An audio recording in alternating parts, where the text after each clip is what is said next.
Pudding খুবই সাধারণ একটা রেসিপি। তো এটা পারে না এমন তো কেউ নেই। তারপরেও নো ফেইল্ড রেসিপি আজকে দেখাবো।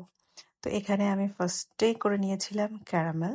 ক্যারামেলটা অবশ্যই পারফেক্ট হতে হবে, বেশি পুড়ে গেলে হবে না। আর এখানে আমি কয়েকটা পাউরুটি স্লাইস করে নিচ্ছি, সাথে দিয়ে দিচ্ছি চিনি অবশ্যই পরিমাণ মতো এবং 5টা ডিম। আমি যেহেতু 1 লিটার দুধ হচ্ছে কমায় নিয়েছি, তো সেটার এখানে ভ্যানিলা এসেন্স, গুঁড়া দুধ সবকিছু দিয়ে একসাথে আমি এরকম ব্লেন্ড করে নিব। তো এটা কোনো ধরনের লাম্পস না থাকার জন্য ছেঁকে নিলাম। তারপরে দুধের সাথে মিশিয়ে এই যে এরকম একটা বক্সে দিয়ে দিলাম। ব্যাস একদমই ইজি। এবং এখানে একটা পাতিলে একটা স্ট্যান্ড দিয়ে আম আমি আমার পুডিং এর বাটিটা বসিয়ে দিলাম এবং উপর থেকে যাতে বাতাস না চলে যেতে পারে তার জন্য ভারী একটা কিছু অবশ্যই দিতে হবে। ব্যাস 40 মিনিট টাইম নেবে।